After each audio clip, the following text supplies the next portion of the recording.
আসসালামু আলাইকুম স্যার। আপনারা শুনতে পাচ্ছেন আমাকে? ওয়ালাইকুম আসসালাম। আমি আলহামদুলিল্লাহ ভালো আছি। আপনারা কেমন আছেন সবাই?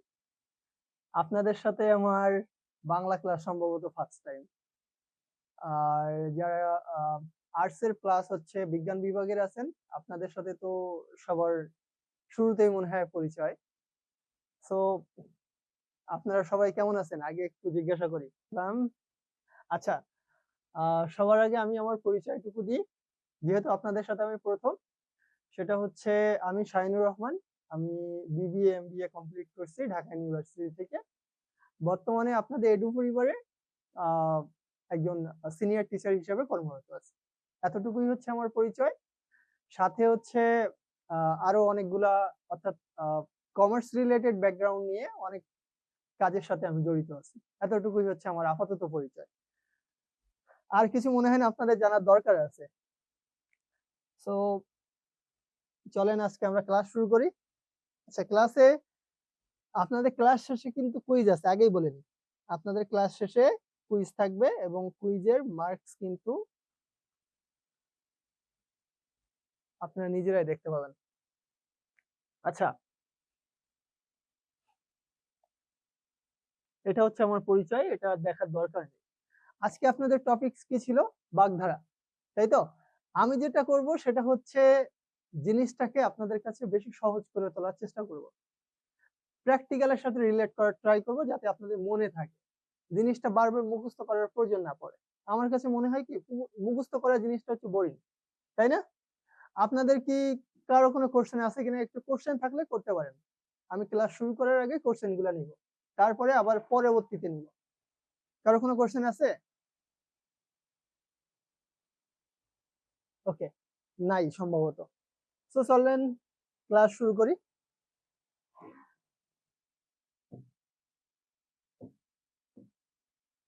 আচ্ছা, বাগধারা জিনিসটা কি সেটা আগে একটু আমাদেরকে জানতে হবে। বাগধারা জিনিসটা হচ্ছে যেটা আমাদের দাদি, নানি, চাচি বা ওই আগের প্রজন্ম থেকে যে শব্দগুলো প্রচলিত আছে, যে শব্দগুলা আমাদের বাস্তব জীবনের সাথে কিছু ঘটনাকে কেন্দ্র করে একটা অর্থ প্রকাশ করে। আরো যদি সহজ করে বলি সেটা হচ্ছে যে শব্দগুলা সাধারণত আমাদের প্রাচীন আমল থেকে বর্তমান আমলে আসছে, তবে প্রত্যেকটা অর্থ একটা প্রত্যেকটা বাগধারা একটা নির্দিষ্ট অর্থ প্রকাশ করে, যে অর্থটা হচ্ছে ভাবার্থ না, মূল অর্থ না। যেমন আমরা যদি প্রথমটার কথা বলি, অক্কা পাওয়া। অক্কা পাওয়া বলতে কোনো শব্দ সাধারণত অক্কা শব্দের ডিরেক্ট কোনো মিনিং হয় না। যদি আমরা এটাকে মনে রাখতে চাই, খুব সহজভাবে মনে রাখবো এভাবে, অক্কা পাওয়া মানে হচ্ছে মারা যাওয়া। মনে করেন কেউ একজন মারা গেছে, সাপোজ আমরা ধরে রাখতে পারি যে হাসিনা মরে গেছে, শেখ হাসিনা মরে গেছে, বুঝছেন? আমাদের হাসু আপা তো আপাতত মৃত আমাদের কাছে, আমরা জানি। তার মানে আমরা এভাবে মনে রাখতে পারি যে হাসু আপা অক্কা পাইছে, তার মানে কি হয়েছে? হাসু আপা মারা গেছে।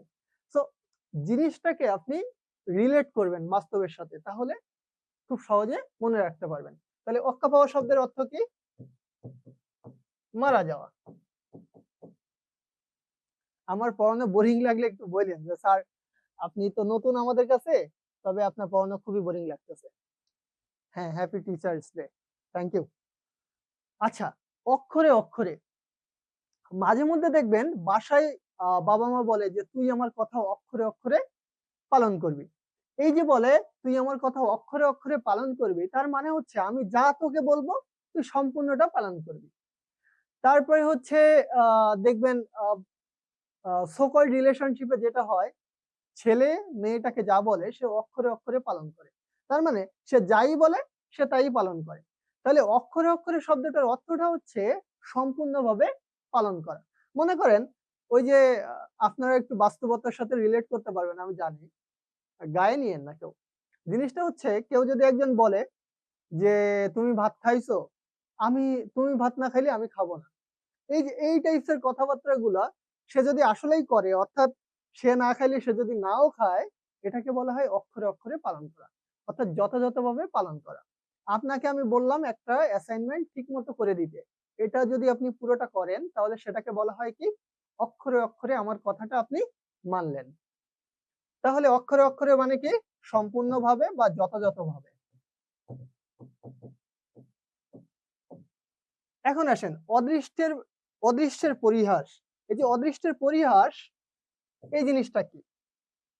অদৃষ্টের পরিহাস হচ্ছে ভাগ্যের নির্মম যে খেলা, সেটাকে বলে।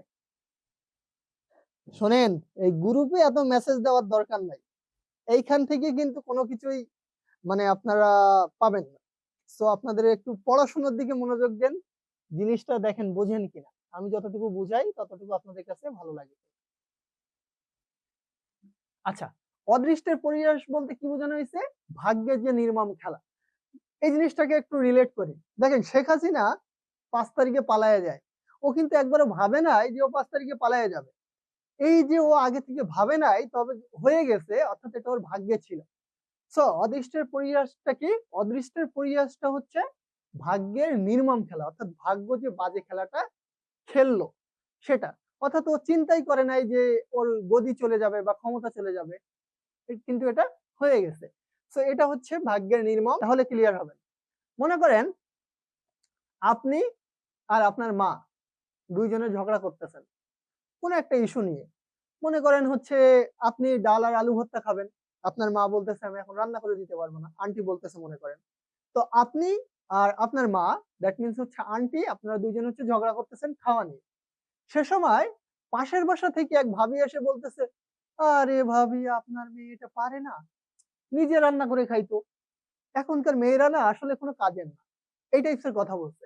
এখন আপনি তো তাকে ডাকেননি বা আপনার আম্মুও তাকে ডাকেনি আপনাদের মাঝখানে কথা বলতে। তো এই যে ব্যক্তি বাইরে থেকে এসে কথা বললো, এটাকে বলা হয় অনধিকার চর্চা করা। যেখানে যার অধিকার নেই, পরের বিষয়ে বিনা কারণে হস্তক্ষেপ করা। মানে পরে তাকে ডাকেই নাই, সে বিনা কারণে গিয়ে তার মাঝখানে কি ঢুকাইলো? বাম হাত ঢুকালো, যেটাকে আমরা বাংলা ভাষায় বলি, অর্থাৎ হস্তক্ষেপ করলো। তাহলে ধরেন সারা বছর পড়েননি, এখন পরীক্ষার রাতে এসে বই খুলে দেখেন যে আপনার প্রায় 25-30টা ম্যাথ বাকি। তখন আমরা বলি না, অন্ধকার দেখ, আমি এখন চোখে অন্ধকার দেখতেছি। তারপরে দেখবেন মাঝে মধ্যে আহ বহুদিনের রিলেশনশিপ ভেঙে গেছে, সে বলতেছে আমি চোখে অন্ধকার দেখতেছি, দোষ আমি কিছুই দেখতেছি না, আমি মনে হয় মরে যাবো, হ্যান করবো ত্যান করবো। এই যে জিনিসটা বলে অন্ধকার দেখতেছি, ও কি আসলেই চোখে অন্ধকার দেখে? ও কি চোখে সবকিছু কালো দেখে? না। এই কথার মিনিংটা হচ্ছে ও হতাশ, ও হতাশাগ্রস্ত হয়ে গেছে, ও নিজে কোনো কিছু ঠিক মতো দেখতে পাচ্ছে না। তার মানে এই না যে ও চোখের সামনে কিছু আছে, ভাত দিলে চোখে দেখতেছে না, এরকম না। ও কিন্তু আরো ছেলে দেখতেছে, আরো টিভি দেখতেছে, আরো মোবাইল দেখতেছে, তবে ও হতাশ হয়ে গেছে। এটাকেই বুঝায় যে অন্ধকার দেখা মানে হচ্ছে হতাশ হওয়া। এখন যেহেতু আমি আপনাদের কাছে নতুন, আপনারা বলেন, আমি অর্ধেকে চলে আসছি, এই পেজের অর্ধেকে, এই পাঁচটা কেমন বুঝছেন আর বোরিং লাগতেছে কিনা আপনাদের কাছে, এই পাঁচটা একটু আমাকে বলেন। আপনারা সবাই কমেন্ট করেন, কার কাছে কতটুকু বোরিং লাগছে বা বুঝছেন কিনা আমাকে একটু জানান। বুঝছেন? ভাই আমি কিন্তু কবরস্থানে আসি নাই, রেসপন্স করেন যে বুঝছেন কিনা। কবরস্থানে গিয়ে সালাম দিলে উত্তর পাওয়া যায় না। সো আপনাদের এখানে যেন এরকম অবস্থা না হয়। ওকে, এবার আপনাদের বাক স্বাধীনতা আমি কেড়ে নিলাম।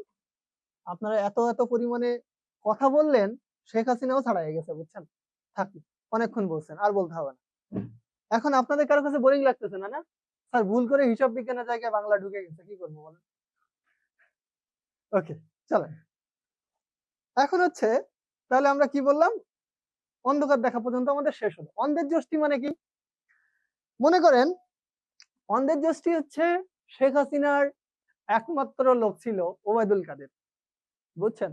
ও যখন পালায়ে যাচ্ছিল, তখন ওর একমাত্র সহায় সম্বল ছিল হচ্ছে ওর ওই যে ল্যাগেজ গুলা নিয়ে পালায়ে গেছে না, ওই ল্যাগেজ গুলা। তাহলে অন্ধের যষ্টি বলতে সাধারণত বোঝায় যার একটাই মাত্র অবলম্বন আছে, অসহায়ের একমাত্র অবলম্বন। তার মানে শেখ হাসিনা যখন পালায়ে যাচ্ছিল, নিশ্চয়ই ও অনেক বেশি অসহায় ছিল, তাই না? কারণ ও অসহায় ছিল কি কারণে? ও অসহায় ছিল কারণ হচ্ছে ও এত বছরের একটা মসনদ তৈরি করা, এত বছরের একটা রিলেশনশিপ ওর গণভবনে ছিল, এত বছরের একটা প্রেম করছে লুকায়ে লুকায়ে, সেই প্রেমটা ভেঙে যাচ্ছে, তো বেচারি কষ্ট পাচ্ছে না? তার মানে ও ওই সময় অসহায় ছিল। আর ওই অসহায় অবস্থায় ও সাথে করে কি নিয়ে গেছে? অসহায় অবস্থায় ও সাথে করে নিয়ে গেছে একমাত্র ওর ল্যাগেজ গুলা। তার মানে ওই ল্যাগেজ গুলা ছিল ওর অসহায়ের একমাত্র অবলম্বন। তাহলে ল্যাগেজ গুলা কি ছিল? অসহায়ের একমাত্র অবলম্বন ছিল হচ্ছে ল্যাগেজ গুলা। তাই তো? আচ্ছা, তাহলে এই অংশটাতে আমাদের কি ছিল? অন্ধের যষ্টি হচ্ছে অসহায়ের একমাত্র অবলম্বন।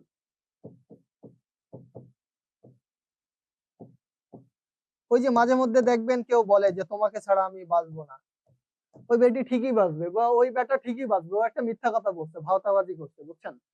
ও যেহেতু ঠিকই বাঁচবে, না আমার এই কমেন্ট পড়ে একেবারে শেষ করার দরকার নেই। এখন অন্ধের যষ্টি বলতে অসহায়ের একমাত্র অবলম্বন বলতে মনে করেন একজন ভিক্ষুক ব্যক্তি আছে, সেই ভিক্ষুক ব্যক্তির একমাত্র নাতি বেঁচে আছে শুধুমাত্র, বাকি সবাই অ্যাক্সিডেন্টে বা নৌকা ডুবিতে মারা গেছে। তার মানে ওই অসহায় ব্যক্তির কাছে বা ওই বুড়ির কাছে একমাত্র অবলম্বন হচ্ছে তার নাতি, সেটাকে বলা হচ্ছে অন্ধের যষ্টি। তারপরে হচ্ছে অমাবস্যার চাঁদ, যা সহজে দেখা যায় না, দুর্লভ বস্তু। তাহলে অমাবস্যার চাঁদটা কি? দুর্লভ বস্তু, যা সহজে কি হবে না, দেখা যাবে না। দুর্লভ মানে কি? যাকে সহজে কি করা যায় না, দেখা যায় না।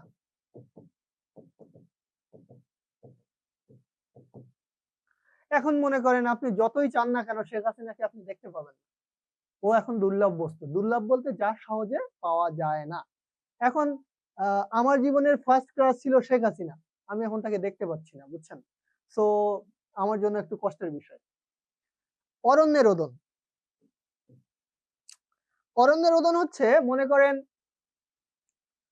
আপনি আন্টির কাছে বসে রিকোয়েস্ট করতেছেন, মা তুমি আমার 1000 টাকা দাও, আমি একটা ড্রেস কিনবো।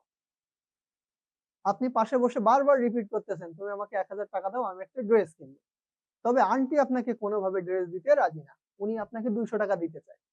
অর্থাৎ আন্টি আপনাকে টাকা দিতেই চায় না, আর আপনি ওখানে বসে বসে কি করতেছেন, বারবার বলতেছেন তুমি আমাকে 1000 টাকা দাও, আমি একটা ড্রেস কিনবো।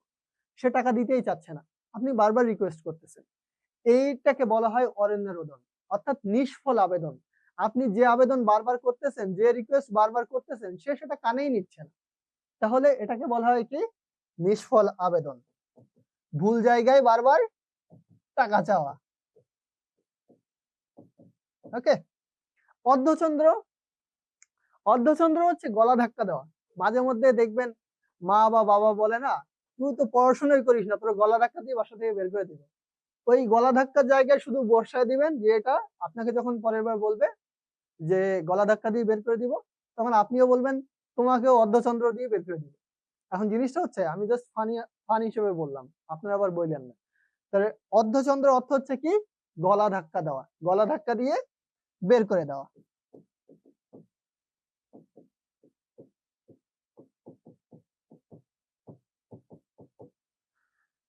আতে ঘা লাগা মানে স্বার্থে ঘা লাগা। আতে ঘা লাগা মানে কি?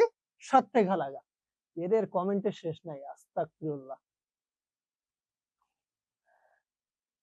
আচ্ছা, আমারে ডাকতে ডাকতে তো পাগল হয়ে যাবেন।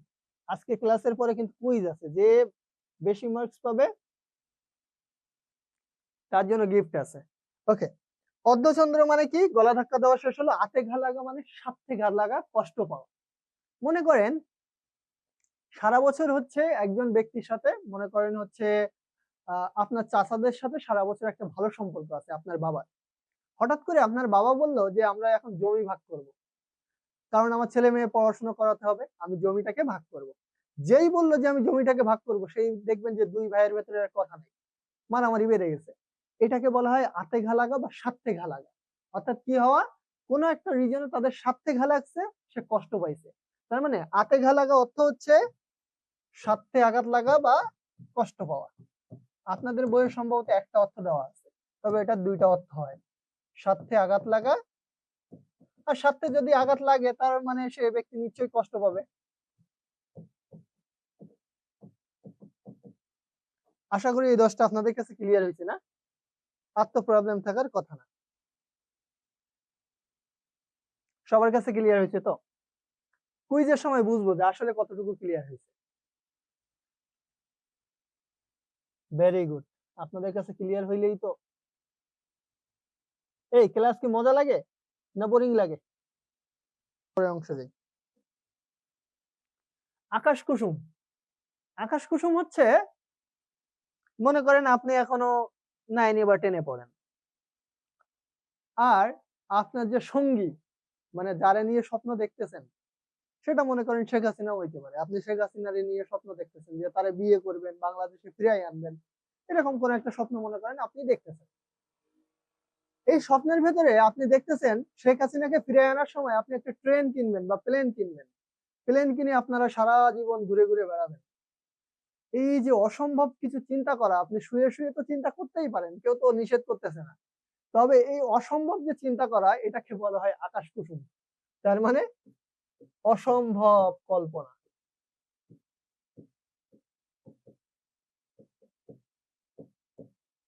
তার মানে যে জিনিসটা আসলে বাস্তবে হওয়া সম্ভবই না, সেটাকে বলা হয় কি?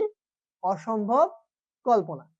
এই আকাশ কুসুমটা এখন আমরা প্রায় আপনাদের বয়সের প্রায় সবাই দেখে। আমি বড় হব, তোমাকে বিয়ে করব, তোমারে নিয়ে ঘুরতে যাব। ভাই, আপনি বিয়ে করতে করতে ওর 4-5টা বাচ্চা হয়ে যাবে, সিরিয়াসলি। কারণ আপনি এখন 9 বা 10 এ পড়েন। আপনি যখন ভার্সিটি শেষ করবেন, তারপরে যাবেন, সেই এজে গিয়ে নরমালি ওই ফ্রেন্ড বা ওই মেয়েটার 1-2টা বাচ্চা থাকবে। আমি আমার ফ্রেন্ডদেরকে দেখছি, অর্থাৎ আমি যাদের সাথে 6, 7, 8 এ পড়তাম, তাদেরকে আমি দেখছি। এখন বাড়িতে গেলে দেখি যে তাদের বাচ্চা আমার বাসায় আসে, এটা নিতে আসে, ওটা নিতে আসছে, অর্থাৎ পাশে যাদের বিয়ে হয়েছে তাদের কথা বললাম। সো এইসব আকাশ কুসুম কল্পনা বা অসম্ভব কল্পনা আপনারা করেন না, পড়াশোনায় মনোযোগ দেন। আগুন নিয়ে খেলা, মাঝে মধ্যে আমরা কাউকে ভয় দেখানোর জন্য বা থ্রেট দেওয়ার জন্য বলি না, আগুন নিয়ে খেলিস না বন্ধু, পুড়ে যাবে। তার মানে কি? আগুন নিয়ে খেলার কথা কেন বলা হচ্ছে? বলা হচ্ছে বিপজ্জনক কোনো জিনিস আপনি হাতে নিয়ে খেলতেছেন। মনে করেন ওই যে আপনারা মাঝে মধ্যে নিউজে দেখবেন সাপ নিয়ে খেলতেছে, বুঝছেন? সাপ নিয়ে খেলতে খেলতে সাপ মুখে সবল মেরে দেয়, তার মানে মরে যায়। এই ক্ষেত্রে যেটা হয়, ও একটা বিপজ্জনক জিনিস নিয়ে খেলতেছে, যেটা আপনারা বেশিরভাগ সময় এখন করতেছেন, মানে ফোন নিয়ে খেলতেছেন সারাদিন। এটা খুব বিপজ্জনক, বুঝছেন? তার মানে জিনিসটা হচ্ছে আগুন নিয়ে খেলা হচ্ছে বিপজ্জনক কোনো বস্তু নিয়ে আপনি চেষ্টা করতেছেন, খেলা করতেছেন, সেই জিনিসটা আপনার জন্য ভয়ঙ্কর হতে পারে।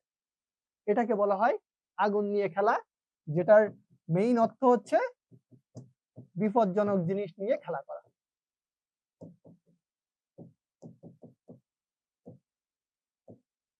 এখন আসেন আঙুল ফুলে কলা গাছ। ভাই, আমার এই আঙুলটা কি মোটা হবে? হবে না তো। হইলো মনে করেন ফেটে গেছে বা কিছু হইলো, এটা ফুলে কলা গাছ হওয়া সম্ভব? সম্ভব না। তাহলে এর বাস্তব অর্থটা কি? মাঝে মধ্যে দেখবেন কেউ হচ্ছে আপনার আহ খুব গরিব ছিল বা মধ্যবিত্ত ছিল, হঠাৎ করে দেখবেন R15 চালাচ্ছে রাস্তায়। কারণ কি? সে হয় ইউটিউবার, না হলে বউ ব্যবসায়ী, না হলে ইডিসি, আর কিছু বললাম না, বুঝছেন? আপনারা এখন সব বোঝেন, আপনারা আমাদের থেকে বেশি বোঝেন, আমি জানি। সো জিনিসটা হচ্ছে কি, আপনি দেখছেন তাকে যে তাদের বাসায় আগে ভাত ঠিক মতো রান্না হতো না, এখন সেই ব্যক্তি কি হয়েছে? সেই ব্যক্তি হচ্ছে R15 চালায়, আইফোন চালায়। কেমনে চালায়, কি করে, সেটা আপনারা তো জানেনই। সো জিনিসটা হচ্ছে ওই আঙুল ফুলে কলা গাছ অর্থ হচ্ছে হঠাৎ বড় লোক হয়ে যাওয়া। হঠাৎ কি হওয়া? বড় লোক হয়ে যাওয়া। আগে ছিল এরকম একটা আঙুল আমার মতো, এখন হঠাৎ করে কলা গাছের মতো হয়েছে। তার মানে কি? আগে ছিল মধ্যবিত্ত, এখন হয়েছে সেই লেভেলের একটা টাউটবাজ। সো এটাকে বলা হচ্ছে আঙুল ফুলে কলা গাছ, তার মানে হচ্ছে হঠাৎ বড় লোক হয়ে যাওয়া।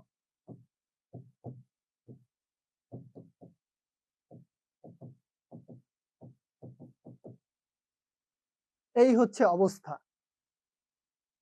এদের কমেন্ট কাটটা পড়বো।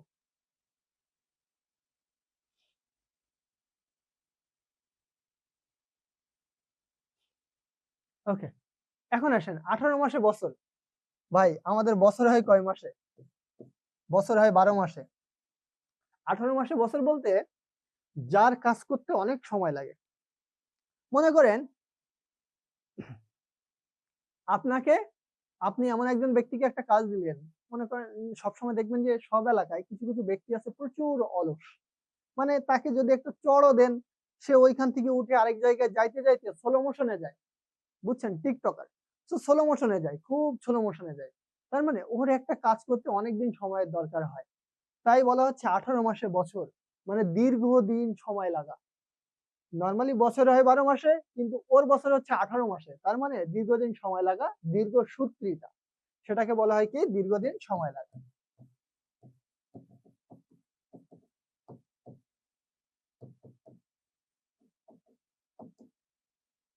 এখন আসেন আদা জল খেয়ে লাগা। এই জিনিসটা প্রায় দেখবেন মারা ব্যবহার করে, যে আদা জল খেয়ে ছোটটার পিছে লাগছিস কেন। মানে ছোট ভাই বোন থাকলে বা বড় ভাই বোন থাকলে মারা প্রায় এই শব্দটা ব্যবহার করে, যে তুই আদা জল খেয়ে ওর পিছে লাগছিস কেন। আদা জল খেয়ে লাগার অর্থ হচ্ছে, মনে করেন আপনার ছোট ভাই রাখতেছে না কোনো মতে, বা বড় ভাই রাখতেছে না, আপনি কি করেন, এই ভাইয়া কি করিস, তোর মোবাইলে কি করিস, এই যে বারবার একই কোশ্চেন করেন, তখন সে যায় চেতে। বিষয়টা হচ্ছে এই আদা জল খেয়ে লাগা অর্থ হচ্ছে প্রাণপণ চেষ্টা করা। আপনি সর্বোচ্চ চেষ্টা করতেছেন তাকে রাগানো। শেখ হাসিনাকে তাড়ানোর সময় আমরা কি করছিলাম? শেখ হাসিনাকে তাড়ানোর সময় বাঙালিরা, অর্থাৎ তখন বাংলাদেশিরা প্রায় সবাই প্রাণপণ চেষ্টা করছে, তাই না? দেখেন একটা আন্দোলন কত দূর থেকে কত দূর গেল, শেষে 5ই আগস্ট আসলো, মানুষ কিন্তু ভয় পায় না, রাস্তায় নেমে আসছে। তার মানে মানুষ হচ্ছে প্রাণপণ একটা চেষ্টা করছিল। আদা জল খেয়ে নামছিল কাকে তাড়ানোর জন্য? হাসু আপারে তাড়ানোর জন্য। আপনারা এটা ঠিক করেন, আমার ক্রাশটারে তাড়ায় দিলেন। তার মানে আদা জল খেয়ে লাগা অর্থ হচ্ছে কি? প্রাণপণ চেষ্টা করা। আপনাদের কমেন্ট আমি পড়বো যখন আপনারা কুইজে এক্সাম দিবেন, তখন আমি পড়বো। ওকে, তাহলে কি হবে জানেন? তাহলে যেটা হবে সেটা আমরা একটু পরে দেখবো। আমড়াকাঠের ঢেকি। আমড়াকাঠের ঢেকি মানে হচ্ছে অপদার্থ, যারা দিয়ে কোনো কাজ হয় না। কেন বোঝানো হয়েছে সেটা একটু বলি। আমড়া কাঠ, আমড়া গাছের যে কাঠ হয়, মনে করেন আপনি অনেকটা উপরে আমড়া গাছে উঠছেন এবং ডালটা এরকম মোটা, সেই ডালে যদি আপনি পাও দেন, খুব হালকা পাতলা মানুষও যদি পা দেয়, ওই ডাল ভেঙে পড়ে যায়। মানে এতটা ভঙ্গুর অবস্থা, এতটা বাজে ওই ডালগুলা। তাই বলা হচ্ছে ওই ডাল দিয়ে সাধারণত কিছু বানানো যায় না। আমড়া কাঠ এত বাজে। মানে আপনি যদি একটা ডাল ধরে টান দেন, গাছের পাতা যেমন ছিঁড়ে যায়, ডাল তেমন ছিঁড়ে পড়ে যাবে। ওই ডালগুলো এরকম বাজে। সো তাই বলা হচ্ছে আমড়া কাঠের ঢেকি মানে হচ্ছে অপদার্থ, যারা দিয়ে কোনো কাজে আসে না। আপনারে মনে করেন আপনার বাবা বা মা হচ্ছে আপনাকে বলছে যে রাস্তা থেকে তুই একটু বাজারটা নিয়ে আয়, মানে বাজার করে দিছে একজন, আপনাকে শুধু বাজারটা আনতে বলছে। আপনি গিয়ে বাজারটা নিয়ে আসছেন, লিস্ট নিয়ে আসেন নাই, বা টাকা যে দিছেন সেই টাকার হিসাব না নিয়ে চলে আসছেন, তার মানে আপনি কোনো কাজের না, অপদার্থ। এটাকে বলা হয় অপদার্থ। ওকে, আষাঢ়ে গল্প। মাঝে মধ্যে চাপা মারার জন্য আমরা কি বলি জানেন? আমার মামার কিন্তু R15 আছে, আমার মামা কিন্তু ডিজিএফআই এর কর্মকর্তা, আমার মামা অমুক লোক। ওই যে মোস্তাফিজুর রহমান খেলতেছে না, ওর বাসা কিন্তু আমার ঘরের পাশে, একদম ঘরের থেকে ওর ঘর দেখা যায়। তারপর ওই যে শেখ হাসিনা পালাই গেছে না, তো শেখ হাসিনা তো প্রত্যেকদিন আমাদের বাসায় আসতো পান নিতে। এই যে আজাইরা কথা, ফাও গল্প দেওয়া, এটাকে বলা হয় আষাঢ়ে গল্প, মানে আজগবি গল্প, যেটার কোনো বাস্তব ভিত্তি নেই। গ্রামের দিকে যারা থাকেন, তারা বেশিরভাগ এইসব জিনিসগুলোর সাথে পরিচিত, যে এই ধরনের কাজ হয়, আজগবি গল্প বা কথা। ইচড়ে পাকা। ভাই, ইচড়ে পাকা শব্দটার আমার মনে হয় না মিনিং বলার দরকার আছে। আপনারা একটু আহ ইউটিউবে দেখবেন, এইটুকুটুকু বাচ্চা পোলাপান, মনে হয় কয়দিন আগেই বের হইছে, পৃথিবীতে আসছে, এইসব পোলাপান পর্যন্ত টিকটক হ্যান ত্যান সব করে। ছোট ছোট পোলাপান পর্যন্ত গেম খেলে। মানে আপনি যেটা বুঝবেন না, ও সেটা বুঝে। এই যে জিনিসটা, এটাকে বলা হয় ইচড়ে পাকা, অতিরিক্ত বুঝে গেছে, বুঝছেন? এটা হচ্ছে অকাল পক্ষ। মানে অকাল পক্ষ শব্দটার মিনিং কি? অকালে পেকে গেছে যা। এটাকে এক কথায় বলা হয় অকাল পক্ষ, মানে যা পাকার বয়স হয়নি তবে পেকে গেছে। মনে করেন একটা আম পাকে সাধারণত, আম থেকে আমরা জানি যে আহ সাধারণত যেটাকে বলা হয় যে ছোট ছোট আম থেকে বড় আম হয়। বড় আম হওয়ার পরেই কিন্তু পাকে না, একটা সময় আছে, 1 মাস 2 মাস পরে পাকে। এখন মনে করেন বড় হওয়ার আগেই যে গুটি আম, যেটাকে আমরা বলি গুটি আমই পেকে গেছে, তাহলে কি হবে? ওই আম তো মানুষ সহজে কিনতে চাইবে না। ঠিক তেমনি ইচড়ে পাকা অর্থ হচ্ছে অকাল পক্ষ, অকালে যেটা পেকে গেছে। এরপরে আসেন ইতর বিশেষ। এই শব্দটা একটু ভালো মতো মাথায় রাখবেন, সেটা হচ্ছে, কারণ এই শব্দের মিনিংটা একটু ডিফারেন্ট। ইতর বিশেষ হচ্ছে, মনে করেন একটা ভালো স্টুডেন্ট সারাদিন পড়াশোনা করে, আরেকটা খারাপ স্টুডেন্ট সারাদিন হচ্ছে বাইক নিয়ে ঘুরে বেড়ায়, মেয়েদের স্কুলের সামনে গিয়ে দাঁড়ায় থাকে, লাইন মারে। তারপরে হচ্ছে মেয়েদের মেসেঞ্জারে, মনে করেন ওর মেসেঞ্জার ঘুরলে দেখা যাবে যে সব মেয়েরে হাই হ্যালো কেমন আছিস খাইছিস ঘুমাইছিস, মানে মেয়েদের নিয়েই পড়ে থাকে, বাইক নিয়ে পড়ে থাকে। তাহলে একটা ভালো স্টুডেন্ট আর একটা খারাপ স্টুডেন্টের ভেতরে অনেক বেশি পার্থক্য থাকে না? অনেক বেশি কিন্তু পার্থক্য থাকে। এই যে জিনিসটা ইতর বিশেষ অর্থ হচ্ছে পার্থক্য থাকা। অর্থাৎ দুইজনের ভেতরে কি আছে? ইতর বিশেষ আছে। যদি আমি বলি যে দুইজনের ভেতরে কি আছে? ইতর বিশেষ আছে। এই ইতর বলতে বোঝানো হয় না যে স্যাঁচরা। এই ইতর বিশেষ বলতে বোঝানো হয় পার্থক্য আছে। তাহলে ইতর বিশেষ শব্দের অর্থ কি? পার্থক্য থাকা। এরপরে কি বলা হয়েছে? উড়নচণ্ডী। আপনাদের কারো কাছে কি বোরিং লাগতেছে? লাগলে আমাকে একটু বললেন যে স্যার বোরিং লাগতেছে, আর পড়ায়েন না, বহুত পড়ায় ফেলছেন। রাইট রাইট, বাহ।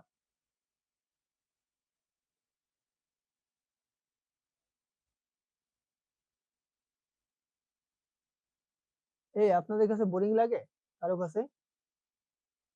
কমেন্ট আমি আজকে সব পড়েই যাব ক্লাস থেকে, সমস্যা নেই।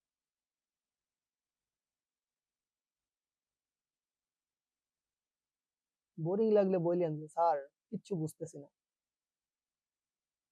দেখছি দেখছি আপনার মেসেজ আমি দেখতেছি, এতগুলো মেসেজের কথা তো আর আমি বলতে পারতেছি না, এই জন্য আমি দেখতেছি যেটা, তারপর আমি কিছু বলতেছি না, পড়বো সবগুলা। শেখ হাসিনার বিগ ফ্যান আমি না স্যার।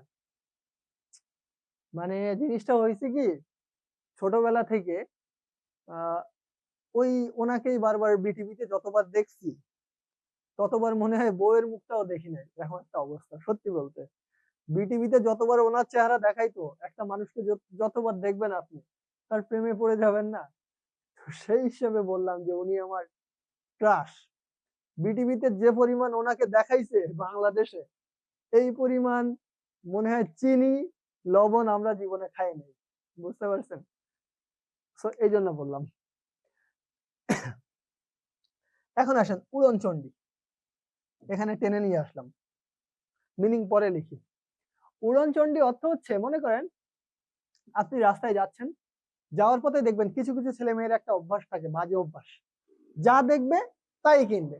ওর সংসার চললো কি চললো না ওর দেখার দরকার না। ও নর্মালি যেটা করে থাকে সেটা হচ্ছে, যখনই যেটা দেখবে ও তখনই সেটা কিনবে, ওর কাজই হচ্ছে এটা।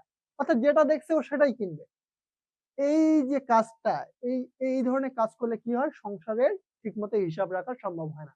এই ধরনের ব্যক্তিদেরকে বলা হয় বেহিসাবি, যারা ইচ্ছা মতো টাকা আনে, ইচ্ছা মতো খরচ করে, অর্থাৎ টাকার কোনো হিসাব রাখে না। এটাকে বলা হয় কি? বেহিসাবি। এই হচ্ছে আপনার মূল যে জিনিস। এই বিষয়টা বুঝতে পারছেন আপনারা?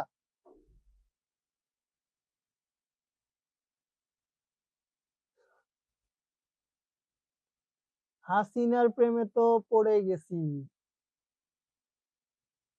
ওকে, আচ্ছা পরে আসেন। উড়ে এসে জুড়ে বসা। উড়ে এসে জুড়ে বসা হচ্ছে, এটা আপনি গার্লফ্রেন্ডের সাথে তুলনা করতে পারেন। আজকে ক্লাসে অনেকে চেপে যাবেন, বুঝছেন? স্যার এসব ফাও কথা বলতেছেন কেন? কিন্তু আসলে বাস্তব জিনিসটা হচ্ছে, সারা বছর 16 বছর 15 বছর আপনার বাপ মা আপনাকে মানুষ করলো, হঠাৎ করে এক পোলা আসলো আপনার জীবনে, বা এক মেয়ে আসলো আপনার জীবনে, আসার পরে 2 মাস যাইতে বললো না, আপনি আপনার মারে বা বাবারে বললেন ওরে ছাড়া আমি বাঁচবো না, ওরে যদি না এনে দাও মরে যাবো। কি খেয়ে মরে যাবো? দড়ি খেয়ে মরে যাবো, আর বিষ গলায় ঢেলে দিব। এরকম মনে করেন ফাও কথাবার্তা বলেন যে হচ্ছে ওর জন্য আমি বাঁচবো না। এখন বিষয়টা হচ্ছে, আপনার মা বা বাবা আপনাকে 15 বছর মানুষ করছে, আর কোন জায়গার কে আসলো তার জন্য আপনি সব করে ফেলবেন। এটাকে বলা হয় উড়ে এসে জুড়ে বসা। ওই মেয়েটা বা ওই ছেলেটা আপনার জীবনে উড়ে এসে জুড়ে বসছে, মানে সে ছিল না, হঠাৎ করে অপ্রত্যাশিত ভাবে আপনার জীবনে এসে সবটা দখল করে নিছে। এখন আপনার বাপ মারও কোনো ভ্যালু নাই, ভাই বোনেরও ভ্যালু নাই, সব হচ্ছে সে। এটাকে বলা হয় উড়ে এসে জুড়ে বসা, অপ্রত্যাশিত ভাবে সবকিছু দখল করা।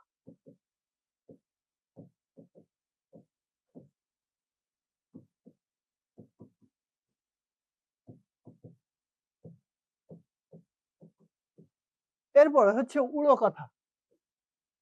উড়ো কথাটা হচ্ছে গুজব, মানে নিজের মনে যা চাইছে তাই বানায় বলছেন, যে আমাকে তো শাকিব খান একবার অফার করছিল তার সাথে মনে করেন মুভি করার জন্য, তো ভালো লাগে না শাকিব খানকে, এই জন্য মুভি টুভি করি নাই ভাই। এরকম কিছু সাফাবাজ ফ্রেন্ড সার্কেলেও পাবেন, এলাকায়ও পাবেন। এই ধরনের যে কথাবার্তা গুলো বলা হয় এটাকে বলা হয় উড়ো কথা, যেটা হচ্ছে গুজব বা বাজে কথা। উড়ো চিঠি, মনে করেন আপনাকে কেউ একজন চিঠি পাঠাইছে, সেই চিঠিতে কারোর নাম লেখা নাই, কারোর ঠিকানা লেখা নাই, কিচ্ছু লেখা নাই। সেই চিঠিতে শুধু লেখা আছে যে আমি তোরে খুন করব, সাপোজ এটা লেখা আছে, যে ওই চিঠিতে আর কিচ্ছু লেখা নাই, শুধু লেখা আছে আমি তোরে খুন করব। এই যে বলছে আমি তোরে খুন করব, এখন আপনি তারা কই খুঁজে পাবেন? ওই চিঠি তো না আছে ঠিকানা, না আছে কিছু। এটাকে বলা হয় বেনামি পত্র, অর্থাৎ যেটাই কোনো নাম নেই, বেনামি পত্র। অর্থাৎ যেটাই কোনো কি নেই, নাম নেই, নাম না থাকাকে বলা হয় বেনামি পত্র। ছোটবেলায় পড়ছেন না, প্রেরক প্রাপক, এগুলো তো ছোটবেলায় পড়ছেন। এই ধরনের কোনো কিছু নেই, তখন সেটাকে কি বলা হবে? বেনামি পত্র। কমেন্টের বন্যা বয়ে যাচ্ছে। উত্তম মধ্যম, মনে করেন আপনারা তো পড়াশোনা করেন না, এই যে পড়াশোনা করেন না এই জন্য আমি আপনাদেরকে ধরে ইচ্ছা মতো পিটাইলাম। এই যে ইচ্ছা মতো পিটাইলাম, এই পিটানোটাকে বা মারাটাকে বলা হয় উত্তম মধ্যম দেওয়া। তাহলে পিটানোটাকে কি বলা হয়? উত্তম মধ্যম দেওয়া, যেটার সহজ ভাষা বা শুদ্ধ ভাষা হচ্ছে প্রহার করা। প্রহার করা মানে হচ্ছে পিটানো। 19 আর 20, এই হচ্ছে 19 আর 20। মাঝে মধ্যে দেখবেন বাপ মারে বলতে যে সামান্য 19-20 হইলেই তুমি আমার সাথে ঝগড়া বাঁধাও, যে সামান্য 19-20 হইলেই তুমি আমার সাথে ঝগড়া বাঁধাও, এটার অর্থ হচ্ছে সামান্য পার্থক্য হওয়া। মনে করেন আপনি নুডলস রান্না করতে গেছেন, আপনি চাইছিলেন পারফেক্ট করতে, কিন্তু একটু লবণ বেশি হয়ে গেছে, এটাকে বলা হয় 19-20 হয়ে যাওয়া, সামান্য পার্থক্য হয়ে যাওয়া। তাহলে 19-20 অর্থ হচ্ছে সামান্য পার্থক্য। এক কথার মানুষ মানে যে যেটা বলবে, সে ব্যক্তি যেটা বলবে সেটাই হচ্ছে করবে, এটাকে বলা হয় এক কথার মানুষ। অর্থাৎ যে ব্যক্তি দৃঢ় সংকল্প, ও যেটা বলবে সেটাই করবে, তাকে বলা হয় দৃঢ় সংকল্প। এটা হচ্ছে আমার ক্রাশ, বুঝছেন? শেখ হাসিনা, সে বলছিল আমি গদি ছাড়বো না, আমাকে যদি উঠায় গদি থেকে ফেলাইও দেওয়া হয় তাও আমি গদিতে বসে থাকবো। এই হচ্ছে দৃঢ় সংকল্প মানুষ, অর্থাৎ এক কথার মানুষ। সে ক্ষমতা ছেড়ে যাবেই না, দেখছেন যাইতেও চায় না, আপনারা তাড়া দিয়েছেন বলে ভয়ে একটু পালাইছে, আবার কিছুদিন পরে আসতেও পারে। তার মানে এক কথার মানুষ অর্থ হচ্ছে কি? দৃঢ় সংকল্প, সে যেটা করতে চাইছে সেটাই সে করবে, এটা হচ্ছে দৃঢ় সংকল্প। এখন আসেন এক ঢিলে হচ্ছে দুই পাখি মারা। আমি একটু পরে সেই কাজটা করব, কিভাবে? আপনাদেরকে কুইজ দিব আর বসে বসে আপনাদের মেসেজ গুলো চেক করব। এই যে আমি একসাথে দুইটা কাজ করলাম, আপনাদেরকে কুইজ দিলাম, আবার বসে বসে মেসেজ গুলো দেখে ফেললাম। একসাথে দুই কাজ করা, এটাকে বলা হয় এক ঢিলে দুই পাখি মারা। একটা ঢিল মারছেন, দুইটা পাখি মরছে, এটা হচ্ছে এক ঢিলে দুই পাখি মারা। অর্থাৎ হচ্ছে উভয় কাজ উদ্ধার করা।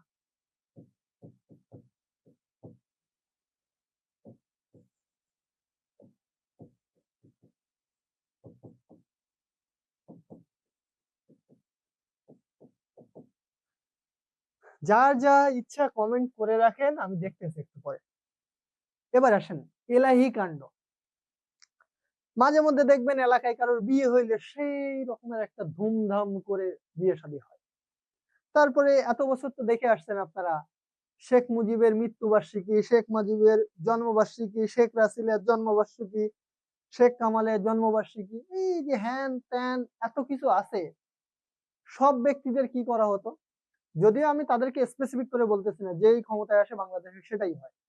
তো বিষয়টা হচ্ছে তাদের নাক ফুটানো দিবস পর্যন্ত মনে করেন সেই লেভেলের একটা আয়োজন করে করছে তারা সব সময়। মনে করেন কারণ নাক ফুটাবে, কেউ ওয়াশরুমে যাবে জীবনে প্রথমবার, সেটা নিয়েও ব্লগ করে। এই যে ছোট ছোট জিনিস নিয়ে তারা বড় আকারের একটা আয়োজন করে, এটাকে বলা হয় এলাহি কাণ্ড। তার মানে কি? ছোট জিনিসের জন্য বিরাট আয়োজন করা।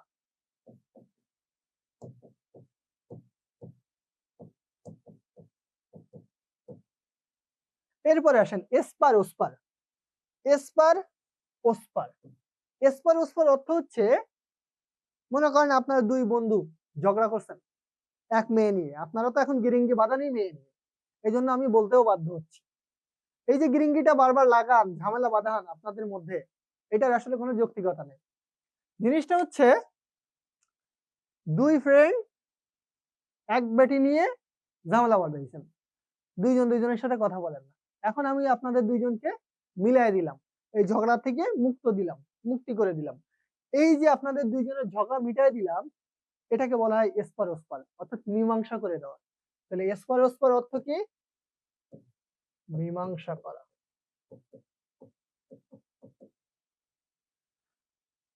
ওজন বুঝে চলা। জিনিসটা মনে করেন আপনি হচ্ছে একজন রিক্সাওয়ালাকে আজকে গিয়ে, মানে রিক্সাওয়ালার সাথে একটু ফ্রেন্ডলি হয়েছেন, আমি বলতেছি না যে হবেন না, তবে সবার ক্ষেত্রে সেম।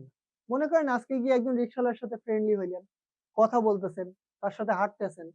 কালকে গিয়ে বা পরশু গিয়ে 2 দিন পরে গিয়ে দেখবেন ওই লোকটা আপনারে বলবে, এই শালা একটা সিগারেট আন, একটা বিড়ি আন, বা 1 কাপ চা নিয়ে আয়। এই যে একটা কথা আপনাকে বললো, তখন কিন্তু আপনার গায়ে লাগবে যে ও আমাকে এভাবে ট্রিট করলো, আপনার একটু গায়ে লাগবে, ইগোতে লাগবে। তো ওজন বুঝে চলা হচ্ছে নিজের আত্মসম্মান বজায় রেখে চলা। মনে করেন এক জায়গায় কেউ কথা বলতেছে, আপনি তার মাঝখানে গিয়ে বললেন, আরে এ তো আমিও পারি, আমার বাপ পারে। এই যে ফাও কথাটা বললেন, ও কিন্তু, ওরা হয়তো তাৎক্ষণিক আপনাকে কিছু বলবে না, পরে গিয়ে বলবে শালা তো বাটপারের বাপও বাটপার, আপনারা কিন্তু একটা ফাও কথা বলবে। তো জিনিসটা হচ্ছে আপনি আপনার আত্মসম্মান নিজে রাখতে পারেন।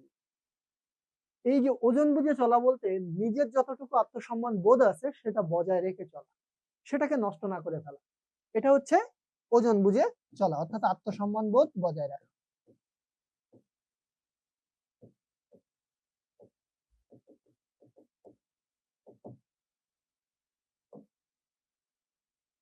কারো কোনো প্রবলেম আছে এই অংশটাতে? বলেন তো, কারোর প্রবলেম আছে?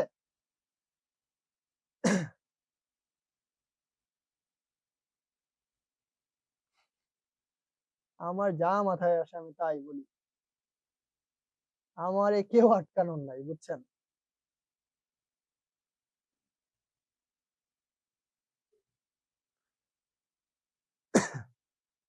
কার কমেন্ট রেখে কারটা পড়ি? আচ্ছা, এখন আসেন,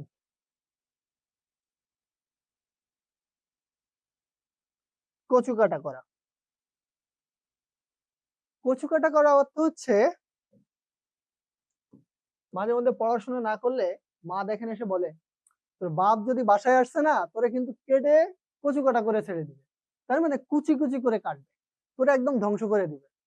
কচু কাটার শব্দের অর্থটা হচ্ছে ধ্বংস করে দেওয়া, একবারে শেষ করে ফেলা। তাহলে কচু কাটা শব্দের অর্থ কি? ধ্বংস করা। কড়াই গন্ডায়।